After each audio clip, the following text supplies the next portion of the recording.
Ready to clear out some clutter? Donate your new and gently used items to the Habitat for Humanity Portland Region Restores. Help keep usable items out of our local landfill, plus it's tax deductible. You can donate everything from appliances to furniture, building materials to lighting, paint, housewares, and more. And you can request a donation pickup online or drop off your donation at any of the Restore locations in Beaverton, Gresham, or Portland. Visit pdxrestore.org to learn more. That's pdxrestore.org.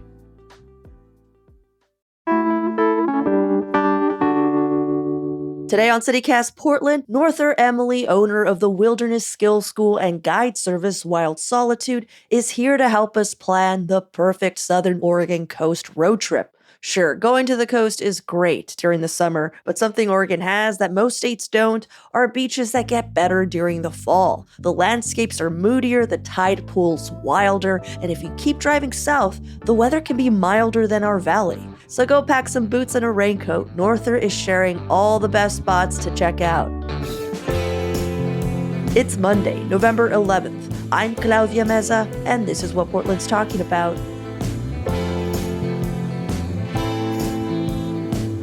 So before we get started, Norther, just a full disclosure for everyone listening that you've actually helped me plan a very similar trip this past summer, but I had no idea that fall might have been a better time to go down and visit. So now I kind of want to do it all over again. And honestly, whenever I think about my time in Southern Oregon, it's one of those like sail away moments where I just want to go back. Do you know what I mean?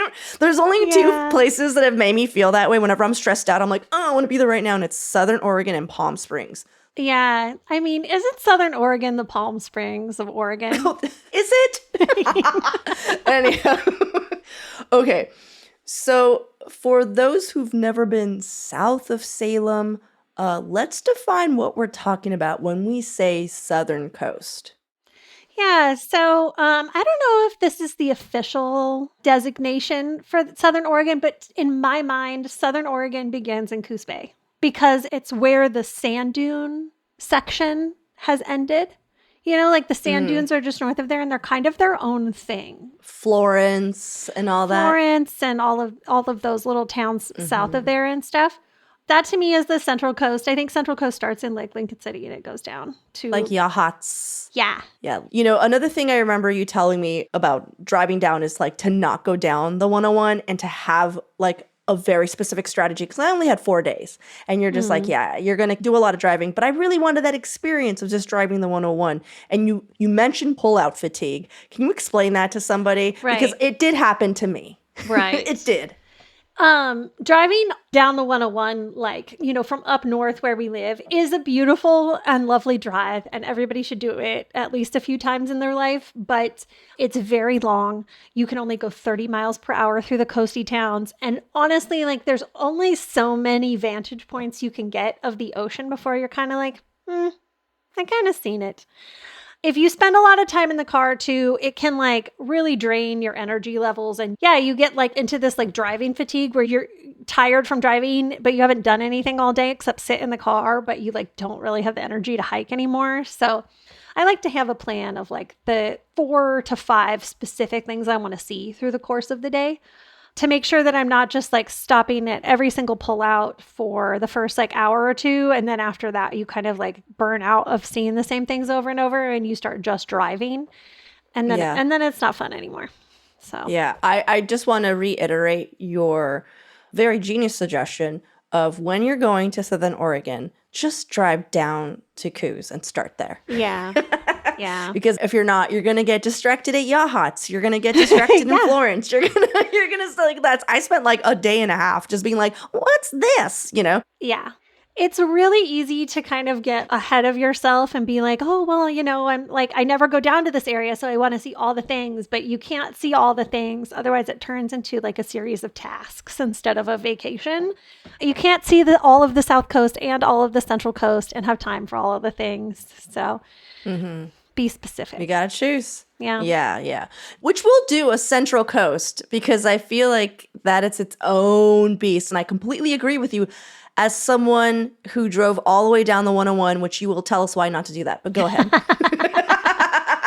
We will definitely have to do a Central Coast episode because that's where I'm from. I grew up on the Central Coast. I'm from a commercial fishing family on the Central Coast. So that's its own thing. But Respect. as a kid, like I didn't go to other parts of the coast very often because like if you're from the beach, why would you go to the beach again? Yeah. Like it doesn't really make sense.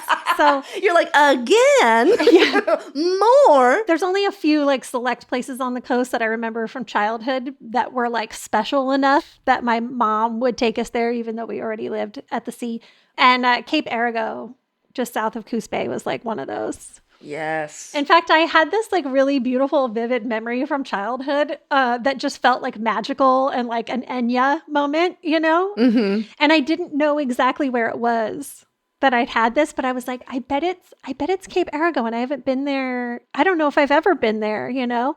So I just drove down there by myself and I like went there and I was like, oh my gosh, this is it. Like it was Cape Arago and it was Sunset Bay and it was like all those little like state parks going out that way. And yeah, it was really fun like 30 years later to go back and be like, Well, let's go into it because that is one of the places that you recommended to me personally.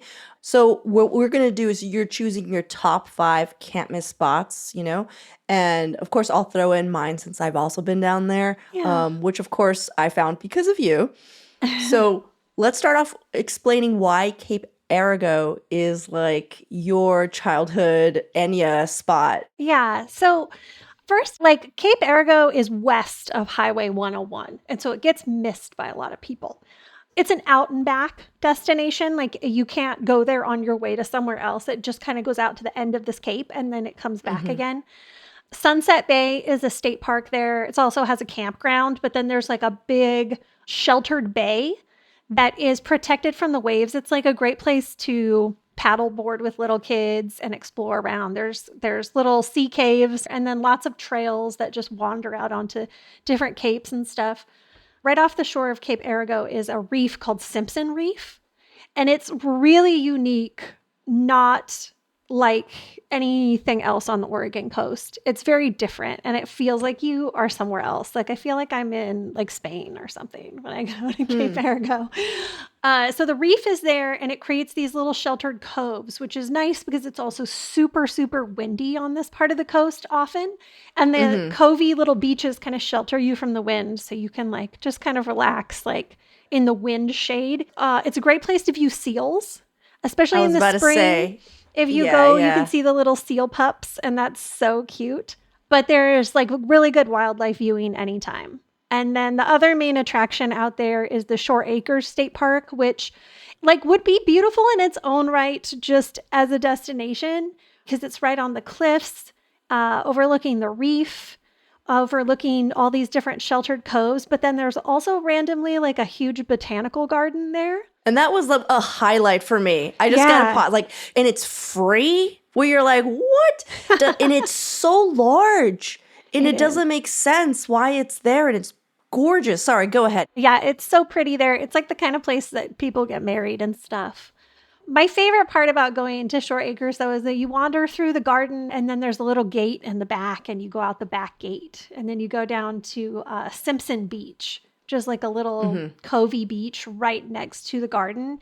That's where I had my little Enya moment. And I was telling my mom about going there a couple years ago. And she was like, oh, well, you know, your grandma grew up in Coos Bay. So my grandma used to go there as a teenager, too, which is really sweet. Oh, She's like not with us anymore. So it's kind of fun to go hang out on the same beach that she hung out on as a teenager. Yeah.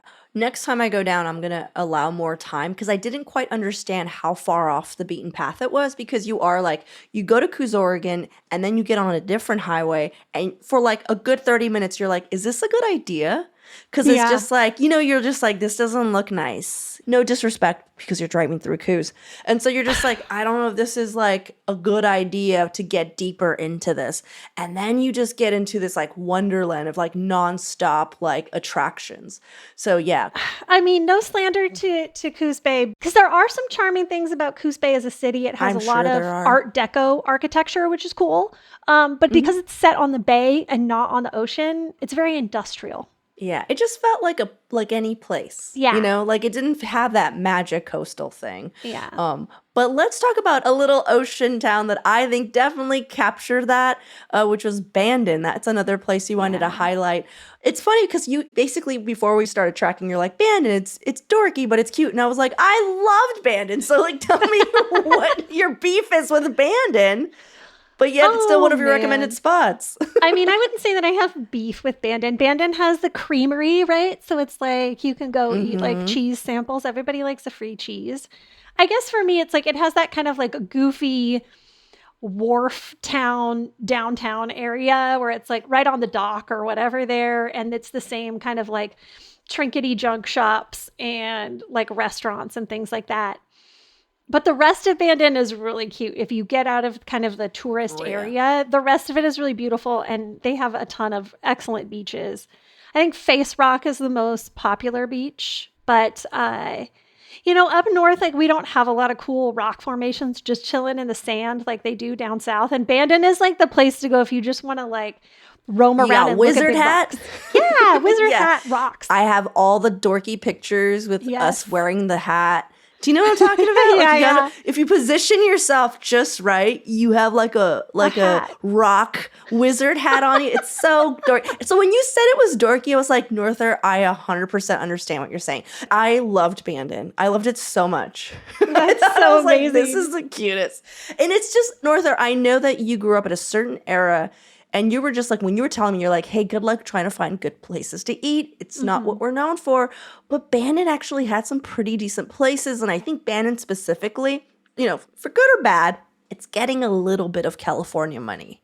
Yeah, Which, it is. Unfortunately, it's not good for the people who live there all the time, Right. It is good for me visiting and wanting decent food. That's all I will say. We are so spoiled up here that anytime I have like a lackluster meal, I'm like, Yeah. I don't know. What was that, guys? Can we try again?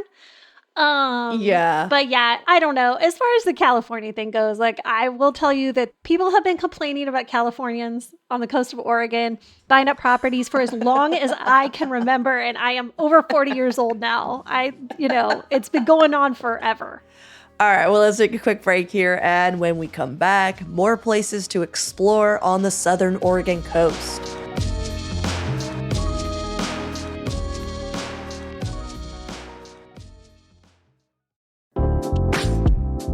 This episode is brought to you by Mubi, a global streaming service dedicated to elevating great cinema. Stream beautiful, hand-picked films anytime, anywhere. Starting today, you can catch the streaming premiere of The Substance. Demi Moore delivers a career-best performance as an A-lister past her prime, lured by a mysterious drug that transforms her into a gorgeous 20-something played by Margaret Qualley. The catch? She must split her time evenly between both bodies. What could possibly go wrong? It's a deliriously entertaining and spine-tingling masterpiece, and you can start streaming The Substance and more for 30 days free at mubi.com/citycast. That's mubi.com/citycast. Ryan Reynolds here for, I guess, my 100th Mint commercial. No, don't. I mean, honestly, when I started this, I thought I only have to do like 4 of these. I mean, it's unlimited premium wireless for $15 a month. How are there still people paying 2 or 3 times that much? I'm sorry, I shouldn't be victim blaming here. Give it a try at mintmobile.com/save. Whenever you're ready. $45 upfront payment equivalent to $15 per month. New customers on first 3-month plan only. Taxes and fees extra. Speed slower above 40 gigabytes. See details. The other place you wanted to shout out was Cape Blanco. Oh, yeah. Cape Blanco is the westernmost point of Oregon. If you pull up a map and look at it, it is way out there in the ocean. It is the windiest Wait, is that the place. most westernmost point? Yeah. I just wanted to So make sure. again, west of Highway 101, you go out onto this cape a couple miles, you drive out there, you go through all this beautiful pastoral landscape. You pass like, 100-year-old sheep farm and like historical house, and you go out to the end of this cape. And there's a lighthouse at the end if you want to hike. Usually the road is closed, but you can see the lighthouse. And so you just go, down the road there. But you can park up on this kind of viewpoint area. The wind up there is just insane. I love this area and I want to recommend it, but I also want to tell you to check the wind forecast before you go. I was once out there in winds that were 60 miles per hour sustained, and I could not open the door of my car. I mean, it was rocking my car, and I drive a large SUV. I drive a Land Cruiser. I've never had it lift like that. It was honestly terrifying and pretty cool. Can I give another warning aside from the wind? Yeah. So when you park, there's a good 10-minute hike up to like where the overlook is, where the lighthouse is, and their little history museum. It's very cute. Yeah. Know that there is no bathroom up there where that area is, with all the like sightseeing stuff. There's no bathroom there. There's no bathroom in the parking lot. Just a heads up, because we learned that the hard way. Small bladders, just letting you know. We were just like, amazing. What? We have to walk all the way back down? I will tell you, I've had to pee on that cape before, and there's no coverage if you're like somebody that pees in That's the other thing. There's not really anywhere to hide. Just saying. It's just barren. Yeah. Just wind. Just the wind. Can you imagine that? It's just wind and you having to hold it. So think, plan ahead. That's all. So that was Cape Blanco. It's so funny. I said Cape Blanco because I'm just like reading stuff and I didn't realize that was a Spanish name. So I was like, Cape Blanco. All right. In Oregon, we really like to butcher Spanish words and use them as the names of locations. Estacada, Buena Vista. There are many. La Grande. Anyway. So after Cape Blanco, we're going to basically go all the way south on our way to like the biggest city down, which is Brookings. But before you hit Brookings, there's a really nice kind of like nature way called Boardman. So tell me about Boardman. Yeah, so the Boardman State Scenic Area is like a maybe 45-minute drive from Gold Beach down to Brookings. And it's super scenic. You're up high on these like capes. And it's just kind of like one pull out after another. There's a bunch of different places where you can stop. A feature in Southern Oregon coast that people often know about is the natural bridges, and that is like part of the Boardman area. But there's a bunch of other really great spots along there too. My personal favorite, Indian Sands, is like a boring parking lot that nobody ever stops in. You pull in and you're like, okay, well, that's neat. It could just seem like the world's biggest parking lot to nothing. But Indian Sands has a lot of fun off-trail adventure-y kind of things you can do. I would say it's like medium dangerous. Like you definitely shouldn't screw around down there. I wouldn't take an off-leash pet down there. I wouldn't take a toddler down there. It also is like, it's a bit of a walk down an abandoned road before you get down to the area. So you're basically on this like sandy headland over the ocean. And then there are some kind of like basalt formations that underlie the whole thing that you can walk out on. Arches, water caves, just cool, different little viewpoints and stuff. Lots of flowers. It's really pretty. I have a story about this. Yeah. Yeah. Okay, so my partner and I went. And we saw what we think were like European tourists. Like they were just like, they were speaking a different language we didn't understand. So these European tourists were there. And they had probably a person in their 80s. Oh. When we left, we actually considered like, should we go back and make sure they're okay? Because they just seemed like kind of stuck. Oh. And I remember walking by and just being like, hey, how's it going? And everybody was like, oh, yeah, good. And I was like, I don't know, man. So part of me is just like, I don't know if they're still there.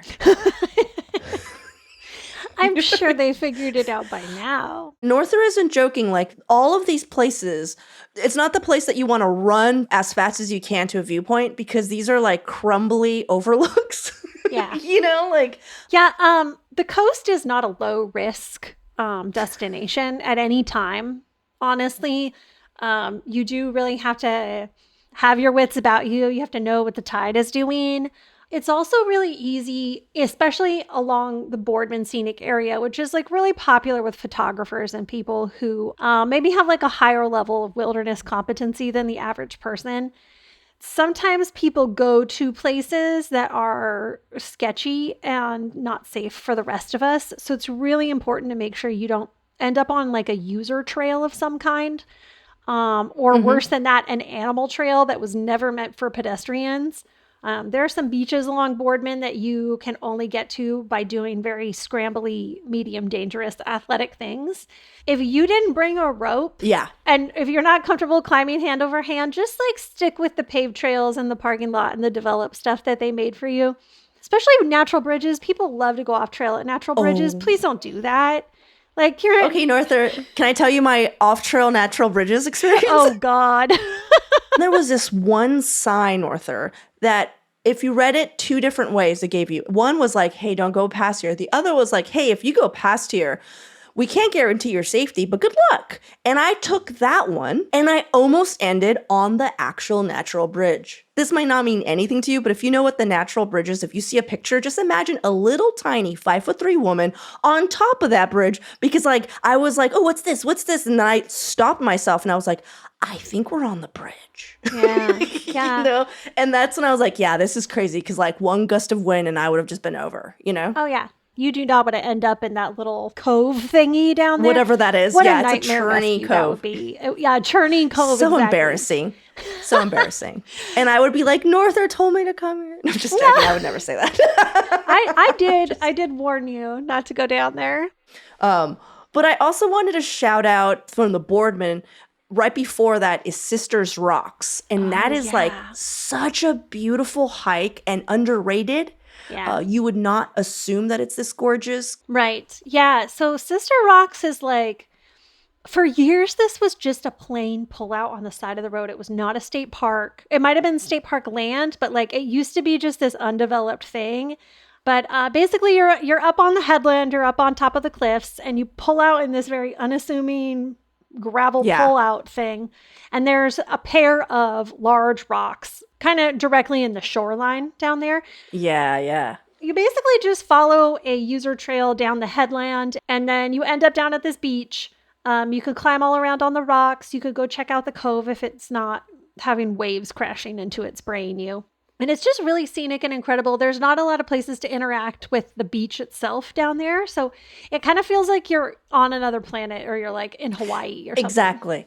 It felt like I was not in the United States. You know how you were like, oh, I felt like I was in Spain or something. I felt something like that too. I'm just like, this is incredible. Yeah, I was talking to an old man out in Eastern Oregon one time, and we had a conversation about how there are portals to all places in the world here in Oregon. So you never even have to leave. Like you can go like anywhere if you pick the right destination. That's really beautiful to think about. Yeah. I totally know what you're talking about. Yeah. Yeah.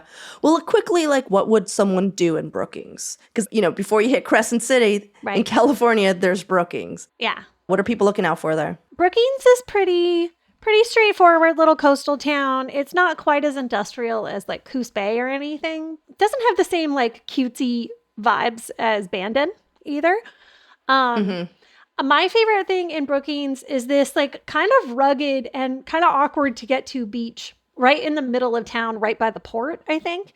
There's some really large rocks right off of the coast there, and one of them is called Zwag Island, and it used to be inhabited by a hermit who like constructed this like elaborate pulley system that would bring fresh water to his island because he could only access the mainland during low tides. And I just love like random little stories like that. It's kind of like the most western point of that part of the coastline there. So if you follow along those beaches, there's like a spit you can walk out on at the very end of the headland. And the trees out there are so windswept that they like almost form like an arrow shape with their branches.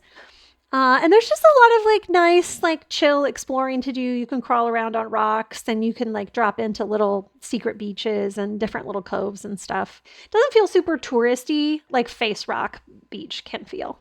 Again, Face Rock and Bandon, beautiful. Beautiful, perfect. 10 out of Norther, 10. I know you're just like, it's a little too. And I'm like, I loved it. Next time we hang out, it's going to be the Mid-Coast, and I'm going to have you do another itinerary, and I'll go do it, and I'll come back, and I'll be like, and this is how I almost ended up, on a random dune that you told me not to go on. But yeah, we'll put links to all the stuff we talked about. And of course, we'll put links to Norther's site in case you want to talk to her about any trips you want to do. But yeah, if you're a new listener, know that Norther's been on the show a ton of times and her guides a ton. So go check it out. We have some really great hike guides as well. Well, thanks so much, Norther. Awesome. Thanks, Claudia. It was fun.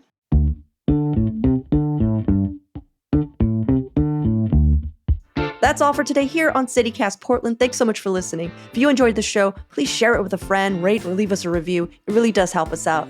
We'll be back tomorrow morning with more from around the city. Until then, see you at Slim's.